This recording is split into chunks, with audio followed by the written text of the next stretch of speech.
Hello students, कैसे हैं आप सब। तो आज हम पढ़ेंगे टाइप्स ऑफ रेडॉक्स रिएक्शन। इसमें basically combination reaction, decomposition reaction, इस तरह ये सारे हम लोगों को टाइप्स पढ़ने हैं। जिसमें पहला टाइप है कॉम्बिनेशन रिएक्शन।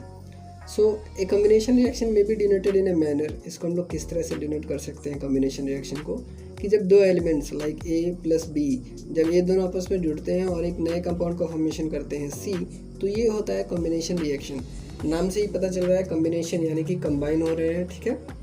एग्जाम्पल के लिए जैसे कंबस्टन रिएक्शन, जैसे कार्बन हो गया, कार्बन कोयला भी हम लोग कह सकते हैं। ऑक्सीजन से ऐड हो रहा है, ऑक्सीजन से ऐड होने का मतलब जलाया जा रहा है ऑक्सीजन की प्रेजेंस में, ठीक है। तो CO2 का फॉर्मेशन कर रहा है, तो दो चीज़ें कंबाइन हो रही हैं प्रोडक्ट का फॉर्मेशन करने के लिए, तो ये कॉम्बिनेशन रिएक्शन है, ठीक। साथ ही साथ रेडॉक्स रिएक्शन भी है। वो कैसे, देखिए यहाँ पे कार्बन अपने नेचुरल स्टेट में है, इसलिए उसका ऑक्सीडेशन स्टेट 0। ऑक्सीजन अपने नेचुरल स्टेट में है यानी गैसियस फॉर्म में है, तो उसका भी ऑक्सीडेशन स्टेट 0, ठीक। तो जब प्रोडक्ट का फॉर्म कर रहे हैं, ये प्रोडक्ट का फॉर्मेशन कर रहे हैं, तो कार्बन +4 ऑक्सीडेशन स्टेट में है और ऑक्सीजन -2 ऑक्सीडेशन स्टेट में है, ठीक है। तो ऑक्सीडेशन स्टेट भी चेंज हो रहा है, इसलिए हम लोग इसको क्या कहेंगे, रेडॉक्स रिएक्शन कहेंगे, ठीक। इसी तरह से मीथेन है CH4, अगर हम लोग ऑक्सीजन की प्रेजेंस में उसको जलाते हैं तो वो कार्बन डाइऑक्साइड और H2O का फॉर्मेशन करता है, ठीक है।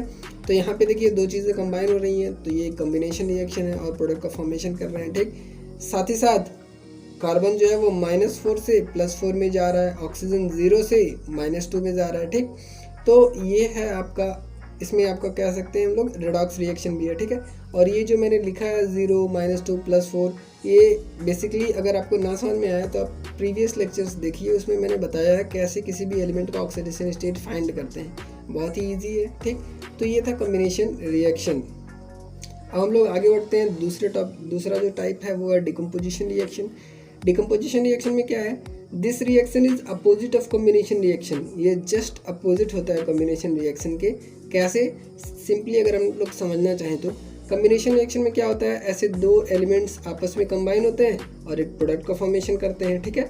लेकिन डिकम्पोजिशन रिएक्शन में जस्ट उल्टा होता है, यही जो प्रोडक्ट फॉर्म होता है यही टूट जाता है दो एलिमेंट्स में, ठीक है। एग्जाम्पल्स के थ्रू समझते हैं। 2H2O ये वाटर है आपका, ये टूट रहा है 2H2 + O2 में, हाइड्रोजन गैस और ऑक्सीजन गैस में। ये बेसिकली इलेक्ट्रोलिसिस प्रोसेस होता है, ठीक है। तो इसमें देखिए एक कंपाउंड वो दो पार्ट्स में स्प्लिट हो रहा है, तो ये होता है डिकम्पोजिशन रिएक्शन। और अगर हम लोग बात करें रेडॉक्स रिएक्शन की कि ये रेडॉक्स रिएक्शन है या नहीं, ठीक, तो उसके लिए देखिए हाइड्रोजन जो है वो +1 ऑक्सीडेशन स्टेट में है, ठीक, फिर वो 0 में चला जा रहा है। उसी तरह ऑक्सीजन जो है वो -2 ऑक्सीडेशन स्टेट में है और वो किस में चला जा रहा है, 0 में चला जा रहा है, ठीक। तो यहाँ पे ऑक्सीडेशन स्टेट चेंज हो रहा है, इसलिए एक रेडॉक्स रिएक्शन भी है। इसी तरह KClO3 है, ये टूट रहा है KCl और 3O2 में, ठीक। तो ये आपका क्या हो गया, डिकम्पोजिशन रिएक्शन, दो चीज़ों में टूट रहा है। साथ ही साथ क्लोरीन देखिए +5 में है और यहाँ पे -1 में है, तो ये एक रेडॉक्स चेंज भी हो गया। तो ये था डिकम्पोजिशन रिएक्शन। लेकिन इसमें क्या है कि all decomposition reactions are not redox reaction, यानी कि सारे के सारे जो डिकम्पोजिशन रिएक्शंस होते हैं जो टूटते हैं वो ज़रूरी नहीं है वो सब के सब रेडॉक्स रिएक्शन हो। जैसे कैल्शियम कार्बोनेट ये टूट रहा है कैल्शियम ऑक्साइड और कार्बन डाइऑक्साइड में, ठीक। तो कैल्शियम जो है कैल्शियम कार्बोनेट में +2 ऑक्सीडेशन स्टेट में था, कैल्शियम ऑक्साइड में भी +2 ऑक्सीडेशन स्टेट में है, ठीक। उसी तरह ऑक्सीजन जो था कैल्शियम कार्बोनेट में वो -2 ऑक्सीडेशन स्टेट में था, कार्बन डाइऑक्साइड में भी -2 में है, कार्बन +4 में यहाँ भी था, कार्बन डाइऑक्साइड में भी +4 है। तो no change in oxidation state change ही नहीं हो रहा है, तो ये एक रेडॉक्स रिएक्शन कहा ही नहीं जा सकता है। लेकिन ये है कि ये चूँकि एक कंपाउंड दो पार्ट्स में टूट रहा है तो ये डिकम्पोजिशन रिएक्शन जरूर है लेकिन रेडॉक्स रिएक्शन नहीं है। सो ये टाइप्स ऑफ रेडॉक्स रिएक्शन में डिकम्पोजिशन रिएक्शन आता है जिसमें एक कंपाउंड दो पार्ट्स या 3 पार्ट्स में स्प्लिट होता है, लेकिन ज़रूरी नहीं है सारे के सारे डिकम्पोजिशन रिएक्शन रेडॉक्स रिएक्शन हो, ठीक। तो ये था डिकम्पोजिशन रिएक्शन। अब हम बात करते हैं तीसरे टॉपिक की, डिस्प्लेसमेंट रिएक्शन की। इसमें क्या होता है, कोई भी कंपाउंड होता है जैसे वो दो एलिमेंट से मिलके बना हुआ होता है, यहाँ BC इसीलिए लिखा गया है कि वो दो एलिमेंट से मिलके बना हुआ होता है, ठीक। फिर एक तीसरे एलिमेंट के साथ जब रिएक्शन करवाते हैं तो वो तीसरा एलिमेंट इसमें से जो कंपाउंड है उसमें से एक एलिमेंट को हटा के उसकी जगह खुद ले लेता है। जैसे ए जो है वो BC के साथ रिएक्ट करने के बाद AC का फॉर्मेशन करता है और B को बाहर निकाल देता है, ठीक। तो ये तो जनरल फार्मूला जैसा है कि ऐसा होता है डिस्प्लेसमेंट रिएक्शन में। अब देखते हैं कैसे। मेटल डिस्प्लेसमेंट पहले देखते हैं। मेटल डिस्प्लेसमेंट में क्या होता है, मेटल जो है वो किसी भी मेटल के कंपाउंड में से उसको डिस्प्लेस कर देता है, यानी एक मेटल दूसरे मेटल को निकाल देता है उसके कंपाउंड से, डिस्प्लेस कर देता है, ठीक। जैसे कॉपर सल्फेट है, कॉपर सल्फेट का अगर हम लोग जिंक के साथ रिएक्शन करवाएंगे तो जिंक जो है कॉपर को हटा के जिंक सल्फेट बना लेगा और कॉपर जो है वो बाहर निकल जाएगा, ठीक। इसको हम लोग कैसे कहेंगे कि ये रिएक्शन हो रहा है, चूँकि ये जिंक जो है वो ज़्यादा रिएक्टिव होता है कॉपर से, इसलिए जिंक जो है वो कॉपर को निकाल देता है कॉपर सल्फेट से। और ये हम लोग रिएक्टिविटी सीरीज़ के बेसिस पे जान सकते हैं कि जो जिंक होता है वो ऊपर पाया जाता है रिएक्टिविटी सीरीज़ में, इसलिए वो ज़्यादा रिएक्टिव है और कॉपर कम रिएक्टिव होता है, ठीक। तो ये आपका डिस्प्लेसमेंट रिएक्शन तो है। बात करें रेडॉक्स रिएक्शन की तो देखिए कॉपर यहाँ +2 में है, यहाँ पे 0 में है क्योंकि अपने नेचुरल स्टेट में है, ठीक। तो ऑक्सीडेशन स्टेट तो चेंज हो रहा है, यानी कि ये रेडॉक्स रिएक्शन भी है, ठीक है। फिर बात करते हैं TiCl4 की, ठीक है, टाइटेनियम क्लोराइड की, टेट्राक्लोराइड। तो इसमें क्या है कि जो टाइटेनियम है वो +4 ऑक्सीडेशन स्टेट में है, ठीक है, बाद में 0 में हो जा रहा है, ठीक। तो ये रेडॉक्स चेंज तो है। और साथ ही साथ मैग्नीशियम के साथ जब हम लोग रिएक्शन करवाएंगे, चूँकि मैग्नीशियम ज़्यादा रिएक्टिव होता है टाइटेनियम से, ठीक है, तो क्या करेगा वो मैग्नीशियम का क्लोराइड बना लेगा और टाइटेनियम को बाहर निकाल देगा। तो ये था मेटल डिस्प्लेसमेंट रिएक्शन। अब इसी में पार्ट 2 है डिस्प्लेसमेंट रिएक्शन में, नॉन मेटल डिस्प्लेसमेंट रिएक्शन। इसमें क्या होता है कि जो नॉन मेटल होता है वो निकल जाता है कंपाउंड से, ठीक है। कोई मेटल जो होता है वो नॉन मेटल को डिस्प्लेस कर देता है। जैसे सोडियम है, सोडियम का रिएक्शन हम लोगों ने 2 वाटर के साथ किया तो सोडियम हाइड्रोक्साइड का फॉर्मेशन हो गया और क्या हो गया, हाइड्रोजन जो है वो निकल गया, ठीक। तो N ने क्या किया, N ने जो है वो इसमें आपका HCOH था, ठीक है, वाटर यही तो है वाटर, ठीक है। तो क्या किया 2N ने जो है वो 2OH को लेके 2NaOH बना लिया और 2H जो है वो बच गया जो कि हाइड्रोजन के फॉर्म में निकल गया, ठीक है। तो ये आपका नॉन मेटल डिस्प्लेसमेंट है, यानी कि एक मेटल का रिएक्शन किए हम लोग पानी के साथ किसी भी कंपाउंड के साथ, तो उसमें से हाइड्रोजन निकल चुका है। पहले यहाँ हाइड्रोजन था OH के साथ, OH के साथ हाइड्रोजन था, अब OH के साथ Na आ गया है।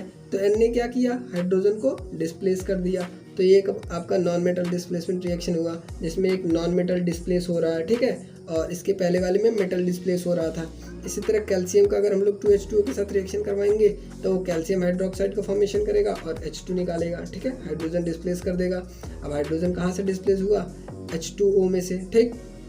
इसी तरह मैग्नीशियम का अगर हम लोग 2H2O के साथ रिएक्शन करवाएंगे तो मैग्नीशियम हाइड्रोक्साइड का फॉर्मेशन करेगा और हाइड्रोजन जो है वो निकाल देगा, ठीक। ये जो H2O है ये किस तरह है, ये इस तरह से है HOH, ठीक। H आयन से बना होता है और OH आयन से बना हुआ होता है। तो ये 2 था सामने, तो ये जो 2 है 2OH जो है वो मैग्नीशियम के साथ चला गया 2OH और 2 हाइड्रोजन 2H जो बचा है वो यहाँ पे H2 का फॉर्मेशन कर लेता है, ठीक।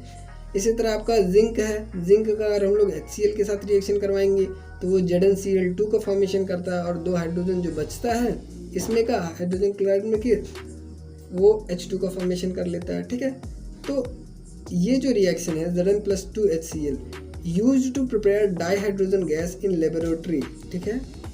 इसका हम लोग यूज़ करते हैं डाईहाइड्रोजन गैस को प्रिपेयर करने के लिए लेबोरेटरी में।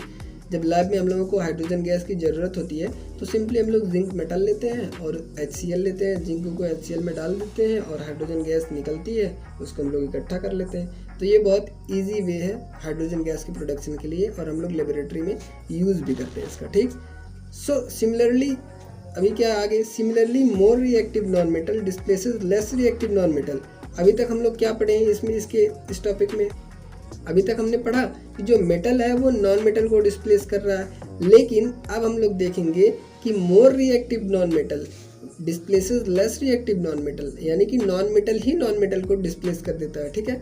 इसका एग्जांपल देखते हैं हम लोग, जैसे 2H2O + 2F2, ठीक। तो यहाँ पे जो फ्लोरीन है, हम लोग जानते हैं फ्लोरीन ज़्यादा इलेक्ट्रोनेगेटिव होता है ऑक्सीजन से, तो फ्लोरीन जो है वो 2H2O में से ऑक्सीजन को हटा देगा और खुद हाइड्रोजन के साथ हाइड्रोजन फ्लोराइड का फॉर्मेशन कर लेगा और ऑक्सीजन को क्या कर देगा, बाहर कर देगा, ठीक। तो ये भी एक नॉन मेटल है और ऑक्सीजन भी एक नॉन मेटल है, एक नॉन मेटल ही नॉन मेटल को डिस्प्लेस कर दे रहा है, ठीक। इसी तरह पोटेशियम आयोडाइड है 2Ki, क्लोरीन का जब हम लोग रिएक्शन करते हैं 2Ki से तो जानते हैं हम लोग क्लोरीन जो है वो ज़्यादा इलेक्ट्रोनेगेटिव होता है आयोडीन से, तो क्लोरीन जो है वो आयोडीन को हटा देता है और 2 अपने खुद क्या कर लेता है, पोटेशियम के साथ पोटेशियम क्लोराइड का फॉर्मेशन कर देता है और आयोडीन को क्या करता है, बाहर निकाल देता है, ठीक। अब ध्यान दीजिए एनसीईआरटी में किस तरह लिखा है इन रिएक्शंस को, तो बहुत से लोग नहीं समझ पा रहे होंगे, लेकिन बेसिकली लिखा गया है इस तरह। क्लोरीन अपने नेचुरल स्टेट में Cl2 तो उसको उसी तरह लिखा गया है, लेकिन जो Ki है तो इसमें हम लोग क्या किए हैं, जो Ki है उसको I नेगेटिव के फॉर्म में लिख दिए हैं, ठीक। तो I नेगेटिव और K प्लस था, K पॉजिटिव था, लेकिन चूंकि हमको K से ज़्यादा मतलब था नहीं, ठीक। हमको तो ये देखना था कि I नेगेटिव था, बाद में I2 हो गया, और Cl2 था वो Cl नेगेटिव हो गया। तो एनसीईआरटी में डायरेक्ट इस तरह लिख दिया है 2I नेगेटिव, K पॉजिटिव छोड़ दिया है, ठीक है। तो हम लोग समझ सकते हैं उसको, ठीक है। फिर क्या है, here chlorine Cl negative, F negative, Br negative and I negative are strong oxidising agent and are widely use in industries, ठीक। तो chlorine negative, F negative, Br negative, I negative ये सब स्ट्रॉन्ग ऑक्सीडाइजिंग एजेंट्स होते हैं और industries में use किए जाते हैं, ठीक। तो समझते हैं ये लोग स्ट्रॉन्ग ऑक्सीडाइजिंग होते कैसे हैं, ठीक है। तो क्लोरीन की अगर हम लोग बात करें, चूँकि वो ऑक्सीडाइजिंग एजेंट है, यानी दूसरे को क्या कर रहे हैं, दूसरे का ऑक्सीडेशन करवा रहे हैं, ठीक। ऑक्सीडेशन करवा रहे हैं यानी खुद क्या हो रहा है, रेड्यूस हो रहा है। रेड्यूस होना यानी कि गेन ऑफ इलेक्ट्रॉन, ठीक। फिर से मैं एक बार बताता हूँ, ये बहुत स्ट्रॉन्ग ऑक्सीडाइजिंग एजेंट है। ऑक्सीडाइजिंग एजेंट है यानी दूसरे का क्या कर रहे हैं, ऑक्सीडेशन करवा रहे हैं। दूसरे का अगर ऑक्सीडेशन करवा रहे हैं तो खुद क्या हो रहा है, रेड्यूस। अगर खुद का रिडक्शन हो रहा है तो क्या होता है, वो गेन ऑफ इलेक्ट्रॉन। यानी कि क्लोरीन, फ्लोरीन, ब्रोमीन, आयोडीन ये सब इलेक्ट्रॉन गेन बहुत तेज़ी से करते हैं, ठीक। वो तो जाहिर सी बात है, क्यों, क्योंकि क्लोरीन, फ्लोरीन, ब्रोमीन, आयोडीन ये बहुत ज़्यादा इलेक्ट्रोनेगेटिव एलिमेंट्स हैं। तो अगर ये ज़्यादा इलेक्ट्रोनेगेटिव है तो आसानी से इलेक्ट्रॉन को गेन करेंगे, और जब आसानी से इलेक्ट्रॉन गेन करेंगे तो इनका रिडक्शन होगा, और ये आसानी से रिडक्शन करेंगे तो दूसरे को क्या करवाएंगे, आसानी से दूसरे का ऑक्सीडेशन करवाएंगे, और अगर दूसरे को आसानी से ऑक्सीडेशन करवाते हैं तो ये एक पावरफुल ऑक्सीडाइजिंग एजेंट है, ठीक। तो उम्मीद है आपको समझ में आया होगा, ठीक। इसमें हमको एक नोट देखना है, कुछ चीज़ें हमें नोट करनी है, ठीक। तो all halides can be obtained from solution except fluorine, ठीक, because none of the halogen can displace it, ठीक। तो ऊपर हम लोगों ने पढ़ा था रिएक्शन कि क्लोरीन जो था उसको हम लोगों ने 2Ki के साथ रिएक्शन करवा दिया, ठीक। तो यहाँ से क्या हुआ, क्लोरीन जो है वो 2KCl बना लिया और I2 को क्या, आयोडीन को क्या कर दिया, निकाल दिया। इसी तरह इस आयोडीन की जगह हम लोग क्लोरीन रख सकते हैं और फ्लोरीन के साथ रिएक्शन करवा सकते हैं। तो फ्लोरीन जो है वो पोटेशियम फ्लोराइड बना लेगा और क्लोरीन को निकाल देगा, ठीक है। तो सारे के सारे हैलोजेंस हम पा सकते हैं, यहाँ पे आयोडीन भी निकाल सकते हैं हम लोग, ब्रोमीन भी निकाल सकते हैं, क्लोरीन भी निकाल सकते हैं, लेकिन फ्लोरीन कभी भी नहीं निकाल सकते हैं। कैसे, देखिए, मान लेते हैं हमारे पास 2KF पोटेशियम फ्लोराइड है, ठीक है। तो कौन से हैलोजन के साथ हम रिएक्शन करवाएं कि वो हैलोजन पोटेशियम के साथ कंपाउंड बना ले और फ्लोरीन को निकाल दे, तो ऐसा कोई हैलोजन है ही नहीं। क्यों, क्योंकि फ्लोरीन से ज़्यादा रिएक्टिव कोई भी नहीं है। फ्लोरीन से कम रिएक्टिव क्लोरीन होता है, क्लोरीन से कम रिएक्टिव ब्रोमीन होता है, ब्रोमीन से कम रिएक्टिव आयोडीन होता है। रिएक्टिव कहने का मतलब इलेक्ट्रोनेगेटिव। तो जब फ्लोरीन से ज़्यादा इलेक्ट्रोनेगेटिव कोई एलिमेंट है ही नहीं, तो वो कोई है ही नहीं जो फ्लोरीन, पोटेशियम फ्लोराइड में से फ्लोरीन को निकाल दे, ठीक है। तो यही ये कहना चाहता है कि all halides can be obtained from solution, सारे के सारे, ये सॉल्यूशन था ना पोटेशियम आयोडाइड का, इस सॉल्यूशन से हम लोग हैलाइड निकाल सकते हैं। आयोडीन, सारे के सारे हैलाइड्स निकाले जा सकते हैं, चाहे वो ब्रोमीन हो, चाहे आयोडीन हो, चाहे वो क्लोरीन हो, ठीक है, एक्सेप्ट F नेगेटिव, सिर्फ फ्लोरीन को छोड़ के, because none of the halogens can displace it, क्योंकि कोई भी हैलोजन नहीं है, ना तो क्लोरीन है, ना तो ब्रोमीन है, ना तो आयोडीन है, ठीक, जो क्या करे, फ्लोरीन को उसके कंपाउंड से निकाल दे। क्यों, क्योंकि फ्लोरीन जो है वो इन तीनों से ज़्यादा इलेक्ट्रोनेगेटिव होता है, ठीक। So it can be obtained only from fluorine F negative through electrolysis. तो फ्लोरीन को अगर आप चाहते हैं निकालना तो आप सिर्फ इलेक्ट्रोलिसिस से निकाल सकते हैं। मान लेते हैं आपके पास है पोटेशियम फ्लोराइड, ठीक, F नेगेटिव है, K पॉजिटिव है, ये जो है इसका अगर हम लोग इलेक्ट्रोलिसिस करते हैं तो वही एक ऐसा केस है जिसमें हम लोग फ्लोरीन को निकाल सकते हैं, ठीक है। फ्लोरीन को हम लोग निकाल सकते हैं। जैसे इलेक्ट्रोलिसिस हम लोग क्या करवाते थे, वाटर का H2O का, तो उसमें इलेक्ट्रोलिसिस करवाते थे तो H2 निकलता था और O2 निकलता था, ठीक। इसी तरह से जब हम लोग KF का करवाएंगे तो पोटेशियम अलग निकल जाएगा, फ्लोराइड गैस अलग निकल जाएगा F2। तो यही एक तरीका है फ्लोरीन को ऑब्टेन करने का, वरना हम लोग नॉर्मली कोई भी हैलाइड फ्लोरीन को डिस्प्लेस नहीं कर सकता है, ठीक। अब हम लोग अगले टॉपिक की तरफ बढ़ते हैं, जो है डिस्प्रोपोर्शनेशन रिएक्शन। डिस्प्रोपोर्शनेशन रिएक्शन अगर हम लोग मैं ओवरव्यू दूं कि मतलब क्या होता है, तो बेसिकली डिस्प्रोपोर्शनेशन रिएक्शन में एक कंपाउंड जो है वो 2 ऑक्सीडेशन स्टेट में चला जाता है, यानी कि एक अगर वो 0 में है तो वो +1 में भी चला जाएगा और -2 में भी चला जाएगा। तो +1 में जो जाता है वो ऑक्सीडेशन होता है और जो -2 में जाता है वो रिडक्शन होता है। तो यानी कोई भी कंपाउंड अगर वो ऑक्सीडेशन किसी भी कंपाउंड में अगर एक एलिमेंट है, मान लेते हैं X, तो रिएक्शन के दौरान अगर X का ऑक्सीडेशन और रिडक्शन दोनों एक साथ होता है तो वो एक डिस्प्रोपोर्शनेशन रिएक्शन होता है, ठीक है। चलिए इसको पढ़ते भी हैं, देखते हैं। It is a type of redox reaction, ये एक प्रकार का रेडॉक्स रिएक्शन है, इन विच जिसमें an element is present in one oxidation state at reactant side, एक एलिमेंट जो रिएक्टेंट साइड में मौजूद होता है जिसका एक ऑक्सीडेशन स्टेट होता है, निश्चित ऑक्सीडेशन स्टेट होता है, converts into 2 different oxidation state at product sides. लेकिन जब वो प्रोडक्ट साइड में जाता है तो वो 2 डिफरेंट ऑक्सीडेशन स्टेट में चेंज हो जाता है, showing both oxidation and reduction, और वो दोनों शो करता है, ऑक्सीडेशन भी रिडक्शन भी। ऐसे रिएक्शंस को हम लोग डिस्प्रोपोर्शनेशन रिएक्शन कहते हैं। तो हम लोग एग्जाम्पल देखते हैं, एग्जाम्पल से ज़्यादा क्लियर होगा। जैसे हम लोग देख सकते हैं ClO नेगेटिव, तो ये बेसिकली HClO है, ठीक है। NCERT में ऐसे ClO नेगेटिव लिख दिया है, ClO नेगेटिव यहाँ पे है, ClO नेगेटिव और H पॉजिटिव है, तो ये बेसिकली HClO है, ठीक है। इसी को इस तरह लिखा गया। तो जब ClO नेगेटिव का रिएक्शन होता है, ठीक है, वो जब टूटता है, डिकम्पोज होता है, तो वो टूटता है HCl और HClO3 में। तो HClO3 को ClO3 नेगेटिव लिखा गया और HCl को Cl नेगेटिव लिखा गया, ठीक है। तो जो ClO नेगेटिव है इसमें क्लोरीन का ऑक्सीडेशन +1 है, बाद में HCl में क्लोरीन का ऑक्सीडेशन स्टेट -1 हो जाता है और HClO3 में क्लोरीन का ऑक्सीडेशन स्टेट +5 हो जाता है, ठीक है। तो ध्यान दीजिए, अगर आपको नहीं समझ में आ रहा है कि ऑक्सीडेशन स्टेट कैसे लिखा गया है तो पिछले वीडियो देख लीजिए, उसमें मैंने बताया है कैसे ऑक्सीडेशन स्टेट फाइंड करते हैं, ठीक है। तो देखिए क्लोरीन जो है वो +1 था, +1 से -1 में जा रहा है, ठीक है, यानी घट रहा है। तो जब भी ऑक्सीडेशन स्टेट घटता है तो रिडक्शन होता है, और यहाँ +1 था, यहाँ +5 में हो गया। तो जब भी ऑक्सीडेशन स्टेट बढ़ता है तो उसका ऑक्सीडेशन होता है।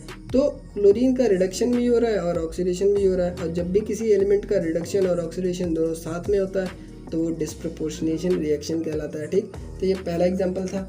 दूसरे एग्जाम्पल की हम लोग बात करते हैं, सेल्फ डिकम्पोजिशन ऑफ H2O2। जो हाइड्रोजन पर ऑक्साइड है वो टूटता है, तो यहाँ पे हाइड्रोजन पर ऑक्साइड में जो ऑक्सीजन है उसका ऑक्सीडेशन स्टेट -1 है, जो कि बाद में किस में चला जा रहा है, H2O में, जिसका ऑक्सीडेशन स्टेट -2 होता है, प्लस O2 का ऑक्सीडेशन स्टेट 0 होता है, ठीक है। सो H2O2 में ऑक्सीजन का -1 था जो कि घट के -2 हो जा रहा है, तो रिडक्शन हो रहा है। फिर -1 से 0 हो रहा है, तो -1 से 0 यानी इंक्रीज कर रहा है ऑक्सीडेशन स्टेट, और जब ऑक्सीडेशन स्टेट इंक्रीज करता है तो ऑक्सीडेशन होता है, ठीक है। तो ये था डिस्प्रोपोर्शनेशन रिएक्शन, जिसमें ऑक्सीडेशन और रिडक्शन दोनों साथ साथ होता है किसी भी एलिमेंट का, जैसे यहाँ पे ऑक्सीजन का हो रहा था और यहाँ पे क्लोरीन का हो रहा था, ठीक। अब आगे बढ़ते हैं, कुछ चीज़ें हैं जो नोट करनी चाहिए हमको इस डिस्प्रोपोर्शनेशन रिएक्शन टॉपिक में, कि जब भी कोई नॉन मेटल, ठीक, कोई भी नॉन मेटल जैसे क्लोरीन, फॉस्फोरस, सल्फर, कोई भी नॉन मेटल बेस के साथ रिएक्शन करता है। बेस क्या है, जितने भी मेटालिक ऑक्साइड्स हैं, ठीक है, मेटालिक ऑक्साइड या मेटालिक हाइड्रोक्साइड जैसे NaOH, ठीक, कैल्शियम का हाइड्रोक्साइड, ठीक, ये सब बेस होते हैं, ठीक है। तो जब भी कोई नॉन मेटल किसी भी बेस के साथ रिएक्ट करता है तो वो हमेशा डिस्प्रोपोर्शनेशन रिएक्शन होता है, ठीक है। ये हमेशा याद रखिएगा, जब भी कोई नॉन मेटल बेस के साथ रिएक्ट करेगा तो वो हमेशा डिस्प्रोपोर्शनेशन रिएक्शन होगा, सिर्फ फ्लोरीन को छोड़ के। और अभी मैं एग्जांपल भी बताऊंगा तो और क्लियर हो जाएगा कि जब नॉन मेटल बेस के साथ रिएक्ट करता है तो डिस्प्रोपोर्शनेशन रिएक्शन कैसे होता है, ठीक है। तो चलिए पहले एग्जांपल को हम लोग देखते हैं। यहाँ पे फॉस्फोरस जो कि अपने नेचुरल स्टेट में है, नेचुरल स्टेट उसका टेट्राफॉर्म में एग्जिस्ट करता है, P4, ठीक है। तो जब P4 अपने नेचुरल स्टेट में है तो उसका ऑक्सीडेशन स्टेट 0 है, ठीक। फिर उसका रिएक्शन हम लोग 3OH नेगेटिव जो कि बेसिकली NaOH है, सोडियम हाइड्रोक्साइड, ठीक। तो जब वो फास्फोरस सोडियम हाइड्रोक्साइड के साथ रिएक्ट करता है पानी की प्रेजेंस में, H2O की प्रेजेंस में, तो वो प्रोडक्ट का फॉर्मेशन करता है PH3 प्लस H2PO2, ठीक है। तो फास्फोरस पहले तो 0 ऑक्सीडेशन स्टेट में था, फिर बाद में कहाँ पे जा रहा है, देखिए हाइड्रोजन 3 है तो 3 पॉजिटिव होगा, फास्फोरस का 3 नेगेटिव होगा, तो 0 से -3 में जा रहा है, रेड्यूस हो रहा है, ठीक है।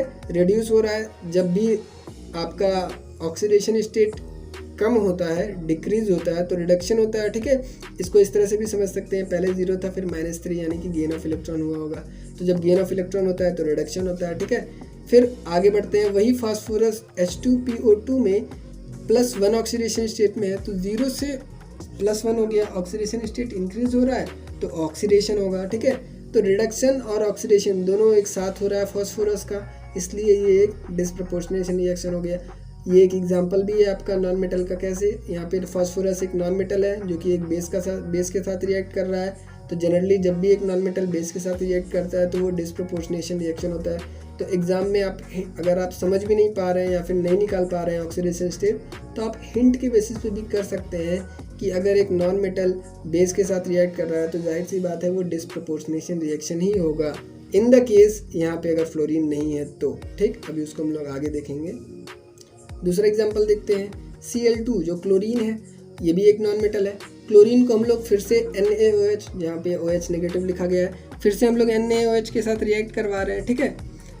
तो क्या हो रहा है कि क्लोरीन जो है वो ClO नेगेटिव का फॉर्मेशन कर ले रहा है और Cl नेगेटिव का फॉर्मेशन कर रहा है और H2O का, ठीक है। तो कंफ्यूज नहीं होना है, ये NaOH है बेसिकली, जिसमें Na को हटा दिया गया है, ठीक है। ये बेसिकली NaClO है, ठीक। या फिर यहाँ पे Na नहीं भी हो सकता है ये H2O हो, ठीक है। कुछ भी हो सकता है क्योंकि H पॉजिटिव होना चाहिए और OH नेगेटिव, दोनों को Na पॉजिटिव भी हो सकता है, ठीक है। उसी तरह यहाँ पे HClO है, ठीक। H पॉजिटिव था और Cl नेगेटिव है, Cl नेगेटिव यहाँ लिखा गया, H पॉजिटिव नहीं लिखा गया है। इसी तरह ये है Cl नेगेटिव, तो ये HCl हो सकता है, Cl नेगेटिव H पॉजिटिव, ठीक है। तो कंफ्यूज नहीं होना है उसमें। तो देखिए यहाँ पे क्लोरीन जो है वो अपने नेचुरल स्टेट में था, वो उसका ऑक्सीडेशन स्टेट 0 होगा। फिर बाद में क्या हो रहा है कि ClO नेगेटिव, इसमें ऑक्सीडेशन स्टेट क्लोरीन का +1 है। इसी तरह HCl में ऑक्सीडेशन स्टेट कितना है, -1 है। तो 0 से +1 हो रहा है यानी इंक्रीज हो रहा है, तो यहाँ पे हो रहा है ऑक्सीडेशन और यहाँ पे रिडक्शन। क्यों? क्योंकि 0 से -1 रिड्यूस हो रहा है, ठीक है। ऑक्सीडेशन स्टेट डिक्रीज हो रहा है, जब डिक्रीज होता है तो रिडक्शन होता है। दूसरी तरह देख सकते हैं कि 0 से -1 हो रहा है यानी इलेक्ट्रॉन गेन किया होगा, तो अगर इलेक्ट्रॉन गेन करता है तो रिडक्शन, और यहाँ पे लॉस किया होगा तभी +1 में आया है, इसलिए ये ऑक्सीडेशन, ठीक।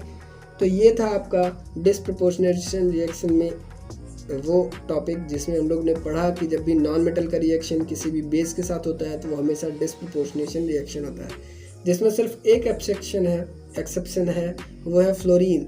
अगर यहाँ क्लोरीन की जगह फ्लोरीन हो तो ये पॉसिबल नहीं है, ये रिएक्शन पॉसिबल नहीं है। क्यों? क्योंकि देखिए क्लोरीन जो है वो 0 से +1 में जा रहा है और -1 में जा रहा है, यानी क्लोरीन जो है वो एक +1 हो गया और एक 0 हो गया, एक -1 हो गया, 3 ऑक्सीडेशन स्टेट शो करता है। तो किसी भी डिस्प्रपोर्शनेशन रिएक्शन होने के लिए, कोई भी डिस्प्रपोर्शनेशन रिएक्शन है, अगर उसमें कोई एलिमेंट डिस्प्रपोर्शनेट हो रहा है तो मिनिमम 3 ऑक्सीडेशन स्टेट रिक्वायर्ड होते हैं कि उसके पास कम से कम 3 ऑक्सीडेशन स्टेट होने चाहिए, तभी वो डिस्प्रपोर्शनेट हो सकता है। लेकिन जो फ्लोरीन है, चूँकि मोस्ट इलेक्ट्रोनेगेटिव एलिमेंट है, यानी कोई भी इससे इलेक्ट्रॉन छीन नहीं सकता है, क्योंकि ये सबसे ज़्यादा इलेक्ट्रोनेगेटिव है, सबसे इलेक्ट्रॉन ये ले सकता है, ठीक है। तो जब कोई इससे इलेक्ट्रॉन ले ही नहीं सकता है तो ये कभी भी पॉजिटिव ऑक्सीडेशन स्टेट शो करेगा ही नहीं, यानी ये कभी भी इलेक्ट्रॉन लूज करेगा ही नहीं, पॉजिटिव ऑक्सीडेशन स्टेट में कभी ये जाएगा ही नहीं। तो ये जब नेचुरल स्टेट में होगा तो उसकी ऑक्सीडेशन स्टेट 0 होगी, और जब किसी भी इलेक्ट्रॉन को खुद ले लेगा तो उसका ऑक्सीडेशन स्टेट -1 होगा। तो जब पॉसिबिलिटी ही नहीं है पॉजिटिव ऑक्सीडेशन स्टेट की, सिर्फ 2 ही ऑक्सीडेशन स्टेट को शो करेगा फ्लोरीन, और मिनिमम 3 ऑक्सीडेशन स्टेट चाहिए होते हैं डिस्प्रपोर्शनेट होने के लिए। तो इस तरह से हम लोग कह सकते हैं कि फ्लोरीन कभी भी डिस्प्रपोर्शनेट नहीं होगा। वही मैंने लिखा है, F2 will not show disproportionation reaction because it can have oxidation number 0 and -1, इसके पास 0 and -1 तो हो सकता है oxidation state, but for disproportionation minimum 3 oxidation states are required, minimum 3 oxidation states are required, लेकिन इसके पास सिर्फ 2 ही ऑक्सीडेशन स्टेट हैं, वो पॉजिटिव शो कर नहीं सकता है, इसलिए ये डिसप्रपोर्शनेट नहीं होगा। अब हम लोग बात करते हैं प्रॉब्लम 8.5 की। तो इसमें basically ClO negative, ClO2 negative, ClO3 negative, ClO4 negative, ये 4 कंपाउंड्स दिए हुए हैं। करना क्या है, which do not show disproportionation and why, आपको पता करना है इन चारों में से कौन डिस्प्रपोर्शनेशन शो नहीं करेगा, और अगर नहीं करेगा तो वो क्यों। और आपको ये भी लिखना है also right disproportionation reaction of species that disproportionate, जो भी डिस्प्रपोर्शनेट हो रहे हैं उनका आप रिएक्शन लिखिए, ठीक है। तो बस 2 चीज़ें पूछा गया है इन 4 कंपाउंड्स के बारे में। तो आंसर समझते हैं हम लोग। Only ClO4 negative will not show disproportionation reaction, सिर्फ यही जो है ClO4 नेगेटिव यही डिस्प्रपोर्शनेशन रिएक्शन शो नहीं करेगा उन चारों कंपाउंड्स में से, क्यों देखते हैं, ठीक है। Because in this oxo anion, ये बेसिकली एक ऑक्सो एनायन है, chlorine is in its highest oxidation state जो कि है +7, तो अपने हाईएस्ट ऑक्सीडेशन स्टेट में है ये। एक बार दूसरी चीज़ हम लोग समझते हैं, जैसे जो भी हैलोजेंस होते हैं, जैसे क्लोरीन हो गया, उसके आउटर मोस्ट सेल में 7 इलेक्ट्रॉन्स होते हैं, ठीक है, 3, 3, 6, 1, 7, ठीक। तो वो 1 इलेक्ट्रॉन लूज करेगा तो +1 में जाएगा, 2 इलेक्ट्रॉन लूज करेगा तो +2 में जाएगा, ठीक है। इस तरह से लूज करते करते अगर वो 7 लूज कर देता है तो +7 में जाएगा, तो +7 से वो +8 नहीं हो सकता है, क्योंकि उसके पास लूज करने के इलेक्ट्रॉन बचे ही नहीं है आउटर मोस्ट सेल में, ठीक है। और इनर मोस्ट सेल के इलेक्ट्रॉन वो लूज नहीं करेगा, क्योंकि उस पर जो है वो Z इफेक्टिव बहुत ज़्यादा होगी, तो वो लूज नहीं कर सकता, ठीक है। तो +7 तक वो जा सकता है, उससे आगे जा नहीं सकता है। और ClO4 नेगेटिव में देखिए ऑक्सीजन है, तो ऑक्सीजन का -2 होता है, तो 4 ऑक्सीजन है, 4 × -2, 4 × -2 यानी -8 होगा, -8, और यहाँ पे एक ऑलरेडी माइनस है यानी कि -7, तो क्लोरीन +7 ऑक्सीडेशन स्टेट में है, ठीक है। फिर से समझ लेते हैं हम HClO4, ठीक है, ये कंपाउंड है बेसिकली। तो H जो है वो +1 में है, ठीक। इसी तरह ऑक्सीजन जो है वो -8 में है, तो अगर ये न्यूट्रल रहना चाहता है तो -8 + 1 + 7 होना चाहिए, ठीक है, 7 1 8 -8 0, ठीक है। तो क्लोरीन जो है वो +7 में है, तो क्लोरीन अपने हाईएस्ट ऑक्सीडेशन स्टेट में है। अब ये इससे ऊपर जा ही नहीं सकता है, जब इससे ऊपर नहीं जाएगा यानी ऑक्सीडेशन हो ही नहीं सकता है, ठीक है। So there's no possibility of oxidation, oxidation हो ही नहीं सकता क्योंकि ये +8 में तो जाएगा नहीं, ठीक है।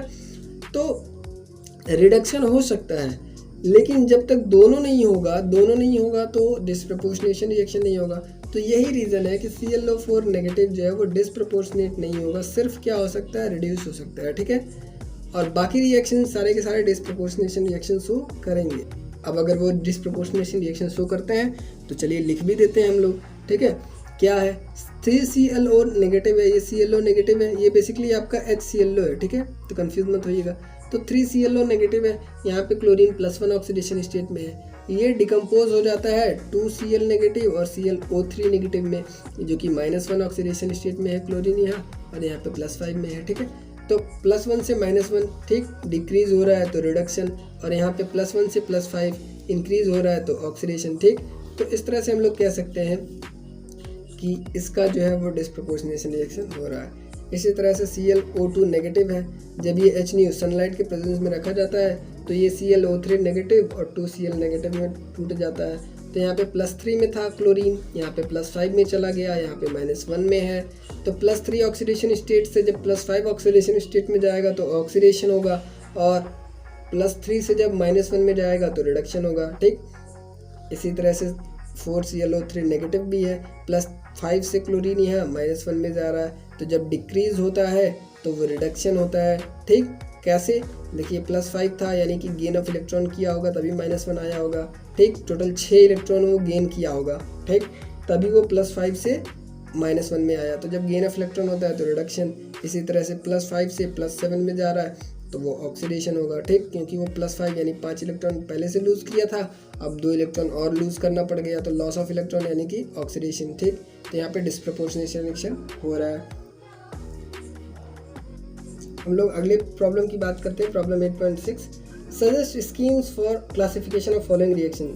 ये आपके रिएक्शंस हैं, इनको आपको बताना है कि वो कॉम्बिनेशन है, डिकम्पोजिशन है, क्या है। तो ये बहुत आसान है। देखिए, नाइट्रोजन ऑक्सीजन के साथ रिएक्ट किया तो यहाँ पे नाइट्रोजन और ऑक्सीजन कंबाइन हो रहे हैं और नाइट्रोजन ऑक्साइड का फॉर्मेशन कर रहे हैं, नाइट्रोजन मोनोऑक्साइड। तो ये बेसिकली सिंपल सी चीज़ है, कॉम्बिनेशन रिएक्शन है, ठीक। दो एलिमेंट्स आपस में कंबाइन हो रहे हैं, ठीक है। फिर दूसरा हम लोग रिएक्शन बात करते हैं, दूसरे रिएक्शन की। तो यहाँ पे लेड नाइट्रेट है, वो टूट रहा है, डिकम्पोज हो रहा है PbO में और नाइट्रोजन डाइऑक्साइड में और ऑक्सीजन में, ठीक है। तो मैंने पहले ही बोल दिया ये टूट रहा है और आपको दिख भी रहा है कि लेड नाइट्रेट जो है वो इस तरह से टूट जा रहा है, लेड ऑक्साइड में, नाइट्रोजन डाइऑक्साइड में। तो जब टूट रहा है तो वो डिकम्पोजिशन रिएक्शन होगा, ठीक है। तो ये भी बहुत बेसिकली बहुत आसान था, ठीक। हम लोग अगले रिएक्शन की बात करते हैं, ठीक है। अगला रिएक्शन क्या है, NaH, ठीक, प्लस H2O, ठीक है, और वो फॉर्मेशन कर रहा है NaOH प्लस H2। तो देखिए जो H2O है वो बना होता है H और OH से मिलके, यहाँ पे OH नेगेटिव होता है और H पॉजिटिव होता है। तो यहाँ पे जो NaH है, आपका सोडियम जो है वो इस HOH में से हाइड्रोजन को हटा के खुद यहाँ पे चला जा रहा है, NaOH का फॉर्मेशन कर ले रहा है और ये जो H है वो बाहर, ये H और ये H दोनों मिल के हाइड्रोजन का फॉर्मेशन कर ले रहा है H2। तो चूंकि सोडियम जो है वो HOH में से H को हटा के खुद उसके जगह ले लिया, तो ये क्या हो जाएगा, डिस्प्लेसमेंट रिएक्शन। बात करते हैं लास्ट रिएक्शन की। तो यहाँ पे नाइट्रोजन डाइऑक्साइड है जो कि वो 2H पॉजिटिव और OH नेगेटिव, ठीक है। तो पानी के साथ रिएक्ट कर रहा है H2O के साथ, तो फॉर्मेशन कर रहा है NO2 नेगेटिव और NO3 नेगेटिव और H2O का फॉर्मेशन कर रहा है। तो नाइट्रोजन जो है वो +4 में यहाँ था, यहाँ पे +3 में आ गया, यहाँ पे +5 में आ गया। तो एक बार डिक्रीज़ कर रहा है यानी रिडक्शन हो रहा है और एक बार इंक्रीज़ कर रहा है यानी ऑक्सीडेशन हो रहा है, ठीक है। तो ये क्या है, एक डिस्प्रपोर्शनेशन रिएक्शन है, ठीक है। तो ये था प्रॉब्लम 8.6 और आज के वीडियो के लिए इतना ही। अब हम लोग मिलेंगे अगले वीडियो में और शुरू करेंगे NCERT के आगे के टॉपिक्स जो है बैलेंसिंग ऑफ रेडॉक्स रिएक्शन, ठीक है। तो अगर वीडियो आपको अच्छी लगी हो तो लाइक करें, चैनल को सब्सक्राइब करें। तब तक के लिए bye bye and stay tuned.